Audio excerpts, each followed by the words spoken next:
اعوذ باللہ من الشیطان الرجیم بسم اللہ الرحمن الرحیم وما تلک بیمینک یا موسیٰ، اے موسیٰ تیرے دائیں ہاتھ میں کیا ہے؟ قال ہی عصائی، انہوں نے کہا کہ یہ میری لاٹھی ہے۔ اتوکأ علیہا، میں کبھی اس پر سہارا لگا دیتا ہوں۔ وأہش بہا علی غنمی، اور کبھی اپنی بکریوں پر پتے جھاڑتا ہوں۔ ولی فیہا مآرب اخری، اور اس میں میرے اور بھی کام نکلتے ہیں۔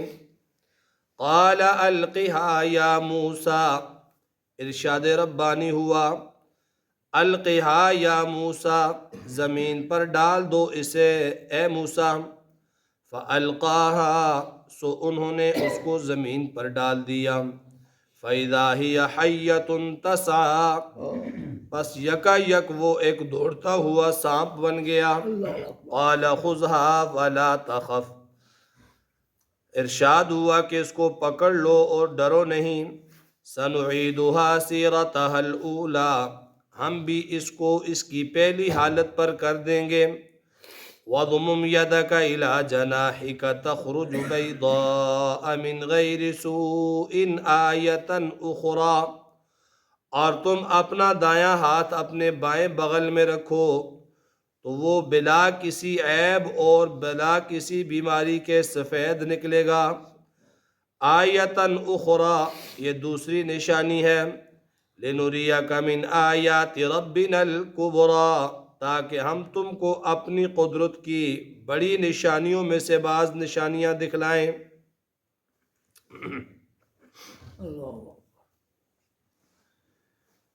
کل کے درس میں موسیٰ علیہ السلام کے واقعے کا وہ حصہ کہ جب موسیٰ علیہ السلام کوہ طور پہ گئے تو اللہ تعالیٰ نے ان پر اپنی ذات کو منکشف کیا،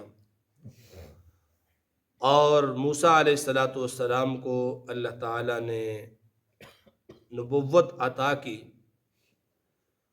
اور پھر اب موسیٰ علیہ السلام کا کوہ طور پر اللہ سے ہم کلام ہونے کی ابتدا اور آغاز کو بیان کیا۔ موسیٰ علیہ السلام کوہ طور پر گئے تو آپ کے ہاتھ میں لاٹھی تھی، عصا تھا، چھڑی تھی، اور موسیٰ علیہ السلام جب اللہ سے ہم کلام ہیں تو ہاتھ میں وہی لاٹھی ہے۔ اللہ تعالیٰ نے سوال کیا وَمَا تِلْكَ بِيَمِينِكَ یا موسیٰ، اے موسیٰ تیرے دائیں ہاتھ میں کیا ہے؟ اللہ کو معلوم تھا کہ وہ لاٹھی ہے موسیٰ علیہ السلام کے ہاتھ میں، تو پھر اللہ نے دوبارہ کلام کیوں کیا اور پوچھا کیوں کہ تیرے ہاتھ میں کیا ہے؟ مفسرین نے لکھا ہے کہ ایک تو یہ کہ موسیٰ علیہ السلام کو جو اچانک وہاں پر جا کر اس ماحول کا سامنا کرنا پڑا کہ وہ تو آگ لینے کے لیے گئے تھے، آگے تو اور ہی کچھ ماحول تھا، تو انسان کو اجنبیت اور وحشت ابتداً ہوتی ہے کسی بھی نئی چیز کو دیکھے، تو اللہ تعالیٰ نے ہلکے پھلکے انداز میں کلام کیا تاکہ موسیٰ علیہ السلام کی اجنبیت دور ہو جائے، وحشت دور ہو جائے۔ فرمایا ما تلک بیمینک یا موسیٰ، اے موسیٰ تیرے ہاتھ میں کیا ہے؟ ایک تو تفسیر یہ کی، اور دوسری تفسیر یہ کی کہ چونکہ موسیٰ علیہ السلام کے ہاتھ میں جو موجود عصا ہے، موجود جو لاٹھی ہے، اسی کو اللہ نے اپنی قدرت کی نشانی بھی بنانا ہے اور موسیٰ علیہ السلام کے لیے معجزہ بھی بنانا ہے جو کل کو ان کے دعوی نبوت کے لیے ایک دلیل بنے گی۔ اس لیے موسیٰ علیہ السلام سے سوال کیا کہ اے موسیٰ تیرے ہاتھ میں کیا ہے، تاکہ موسیٰ علیہ السلام کا شک دور ہو جائے کہ کہیں بعد میں معجزے کے ذریعے یہ سانپ بن گیا تو موسیٰ علیہ السلام کے ذہن میں یہ خدشہ نہ ہو شاید میں نے بے دیانی میں کسی سانپ کو ہاتھ میں پکڑ لیا تھا۔ تو اللہ نے تصدیق چاہی موسیٰ علیہ السلام سے ما تلک بیمینک یا موسیٰ، اے موسیٰ تیرے اس دائیں ہاتھ میں کیا ہے؟ تو موسیٰ علیہ السلام نے دیکھا اور پھر فرمایا قال ہی عصائی، یہ میرا ڈنڈا ہے، لاٹھی ہے، یہ میرا عصا ہے۔ اور یہ عصا، لاٹھی ہاتھ میں رکھنا، یہ انبیاء کی سنت ہے۔ حضور صلی اللہ علیہ وسلم بھی اپنے ہاتھ مبارک میں عصا رکھا کرتے تھے، پہلے انبیاء کی بھی یہ سنت ہے، تو یہ ہاتھ میں رکھنی چاہیے۔ قال ہی عصائی، فرمایا کہ میری لاٹھی ہے یہ۔ اور اب جواب تو اتنا ہی بنتا تھا۔ اللہ نے پوچھا ما تلک بیمینک کا یا موسیٰ، موسیٰ تیرے دائیں ہاتھ میں کیا ہے؟ تو موسیٰ علیہ السلام کا جواب قال ہی عصائی، یہ میری لاٹھی ہے۔ لیکن موسیٰ علیہ السلام نے اس جواب پر اکتفا نہیں کیا، بلکہ کلام کو لمبا کیا اور بہت زیادہ۔ فرمایا اتوکأ علیہا، میں چلتے چلتے جب تھک جاتا ہوں تو اس لاٹھی کے ساتھ ٹیک بھی لگا لیتا ہوں، ٹیک لگا کے آرام بھی تھوڑا سا کر لیتا ہوں کھڑے کھڑے۔ وَأَهُشُّ بِهَا عَلَى غَنَمِي، میرے پاس بکریاں ہیں اور بکریوں کے لیے پتے بھی اس لاٹھی سے جھاڑتا ہوں۔ وَلِيَ فِيهَا مَآرِبُ أُخْرَى، اور میرے اور بھی کئی کام اس کے ساتھ ہیں، اور بھی بہت سارے فائدے اس سے حاصل ہیں۔ ایک تو اس پر ٹیک لگاتا ہوں، دوسرا بکریوں کے لیے پتے جھاڑتا ہوں، اور پھر کوئی موذی جانور وغیرہ آ جائے تو اسے بھی ہٹا دیتا ہوں، اور بہت سارے فائدے ہیں۔ تو موسیٰ علیہ السلام نے اس کلام کو لمبا کیا، لمبا اس لیے کیا کہ اللہ تعالیٰ سے وہ کلام کر رہے تھے، اور اللہ تعالیٰ سے کلام کرنے کی لذت ہی اتنی تھی کہ موسیٰ علیہ السلام نے صرف اس پر اکتفا نہیں کیا کہ ہی عصائی، یہ میری لاٹھی ہے، بات کو ختم نہیں کیا، بات کو آگے بڑھاتے چلے گئے، کیونکہ اللہ سے ہم کلامی کی لذت اور حلاوت ہی اتنی تھی۔ موسیٰ علیہ السلام نے کلام لمبا کیا۔ جب یہ تصدیق ہو گئی موسیٰ علیہ السلام کے ہاتھ میں لاٹھی ہے، اور موسیٰ علیہ السلام نے خود اپنی لاٹھی اور اس لاٹھی کے کام وغیرہ تک بتا دیے، تو اب اللہ نے کہا القھا یا موسیٰ، اے موسیٰ اب ڈال دے، پھینک دے اس لاٹھی کو میدان میں، نیچے ڈال اس کو۔ فَأَلْقَاهَا، پس موسیٰ علیہ السلام نے اس لاٹھی کو ڈال دیا زمین پر۔ فَإِذَا هِيَ حَيَّةٌ تَسْعَىٰ، پس اچانک یکا یک وہ ایک سانپ، متحرک سانپ بن گیا۔ تسعیٰ، دوڑتا ہوا، چلتا ہوا، دوڑتا ہوا وہ سانپ بن گیا۔ ابھی ہاتھ میں تھا تو لاٹھی تھی، اور زمین پہ ڈالا تو وہ سانپ بن گیا۔ یہاں حیتن کا لفظ ہے، 3 لفظ قرآن میں موسیٰ علیہ السلام کے اس معجزاتی سانپ کے لیے استعمال ہوئے۔ ایک یہاں حیتن سانپ، اور ایک جگہ پہ کأنہا جانن، جان لفظ استعمال ہوا، اور ایک مقام پہ فَإِذَا هِيَ ثُعْبَانٌ مُبِينٌ، ثعبان کا لفظ، ثعبان کہتے ہیں بڑے اژدہا کو، تو تینوں لفظ استعمال ہوئے۔ تو فرمایا کہ یہ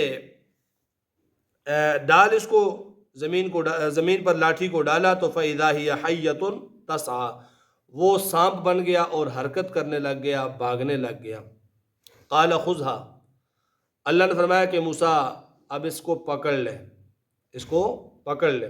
وَلَا تَخَفْ، ڈر نہیں۔ سَنُعِيدُهَا سِيرَتَهَا الْأُولَىٰ، ہم اسے عنقریب پہلی شکل میں واپس لوٹا دیں گے۔ موسیٰ علیہ السلام کے ہاتھ میں تھی وہ لاٹھی، اور نیچے زمین پر پھینکتے ہی وہ سانپ بن گئی۔ اب سانپ بننے کے بعد اللہ نے فرمایا خُذْهَا، اسے پکڑ لے۔ موسیٰ علیہ السلام نے ہاتھ آگے نہیں کیا، قرآن میں دوسرے مقام پہ آتا ہے موسیٰ علیہ السلام بھاگنے لگے اور اس عصا سے ڈر گئے۔ تو یاد رکھیں یہ ڈرنا منصب نبوت کے خلاف نہیں ہے، منصب نبوت کے خلاف نہیں ہے کہ ہم یہ کہیں کہ موسیٰ علیہ السلام اس سانپ سے ڈر گئے، اس کو پکڑا نہیں ہے، تو یہ تو منصب نبوت کے خلاف ہے، نبی ہو اور وہ ڈر جائے۔ تو یاد رکھیں 2 چیزیں ہوتی ہیں، ایک شرعی اور ایک طبعی۔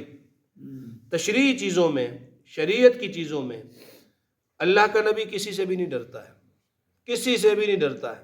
یہی موسیٰ علیہ السلام تھے، تن کر فرعون کے سامنے جا کر دربار میں کھڑے ہو گئے۔ حالانکہ فرعون کے سامنے کھڑا ہونا کیا تھا؟ موت کے منہ میں جانے کے مترادف تھا، لیکن یہاں پر جب وہ عصا سانپ بن گیا تو موسیٰ علیہ السلام ڈر گئے۔ تو یہ طبعی خوف ہوتا ہے، اور طبعی خوف ہر انسان کے ساتھ لازم ہے۔ جو طبعی خوف ہے، دیکھیں کوئی بھی آدمی ہو، اچانک اس کے سامنے سانپ آ جاتا ہے تو وہ ڈر جاتا ہے، شیر آ جاتا ہے وہ ڈر جاتا ہے، کیونکہ یہ طبعی چیزیں ہیں۔ اب آگ ہے، آگ کے اندر کوئی بھی یوں ہاتھ نہیں ڈال سکتا، آگ سے ڈر محسوس ہوتا ہے، کیونکہ انسان کی فطرت میں اور انسان کی طبیعت میں یہ چیز رکھی ہوئی ہے۔ بخار ہے انسان کو ہو جاتا ہے، بیماری انسان کو ہو جاتی ہے، تو جس طرح بخار ہے، بیماری ہے، بھوک کا لگنا ہے، تھک جانا ہے، یہ سارے طبعی عوارض ہیں، انبیاء کو بھی ہوتے ہیں اور ہر عام انسان کو بھی ہو جاتے ہیں۔ اسی طرح اچانک کسی چیز سے خوف کا کھانا یہ بھی ایک طبعی امر ہے، اور یہ منصب نبوت کے خلاف نہیں ہے۔ تو موسیٰ علیہ السلام ڈر گئے، کیونکہ موسیٰ علیہ السلام بھی انسان ہیں، اور اس طرح کے معاملات میں انسان پر طبعی خوف آ جاتا ہے۔ ولا تخف، فرمایا ڈر نہیں، سنعیدها سیرتها الاولی، ہم اسے دوبارہ اس کی پہلی شکل پر لے آئیں گے۔ موسیٰ علیہ السلام نے ہاتھ رکھا عصا کو، تو عصا واپس جو ہے وہی لاٹھی بن گیا جو پہلے تھی۔ اس کو کہتے ہیں معجزہ۔ معجزے کے اندر یہ یاد رکھیں، لوگ معجزات کو اس طریقے سے بیان کرتے ہیں، اجتماعات میں اور مجالس میں اور محافل میں اس طریقے سے بیان کرتے ہیں، گویا لوگوں پر وہ یہ ظاہر کرنا چاہتے ہیں کہ یہ معجزہ نبی کا ذاتی کمال ہے، اور پھر اسی کمال کو نیچے منتقل کرتے ہوئے کرامت کو، اولیاء اللہ کی کرامت کو ایسے بیان کرتے ہیں گویا اللہ کے ولی کا یہ ذاتی کمال ہے۔ اور پھر جو اگلا سٹیپ ہے جو شرک والا شروع ہوتا ہے، پھر اسی اللہ کے ولی کی قبر پر سجدے شروع ہو جاتے ہیں، منتیں ماننی شروع کر دیتے ہیں، اور طرح طرح کے خرافات شروع کر دیتے ہیں۔ وجہ اس کی کیا ہے؟ وہ ابتدا کہاں سے ہے کہ جو معجزہ یا کرامت ہے اس کو اس انداز سے بیان کرتے ہیں کہ اس کو نبی یا ولی کا کمال بتاتے ہیں، حالانکہ معجزے کے بارے میں یہ بات سن لیں، قرآن پاک میں جا بجا اس کا تذکرہ ہوا، احادیث کے اندر یہ بیان ہوا، کوئی بھی معجزہ ہو وہ کسی بھی نبی کے ذاتی اختیار کو اس میں کوئی دخل نہیں ہوتا ہے۔ وہ معجزے کا فاعل اللہ ہے، پیچھے اللہ ہے، فاعل اللہ ہے۔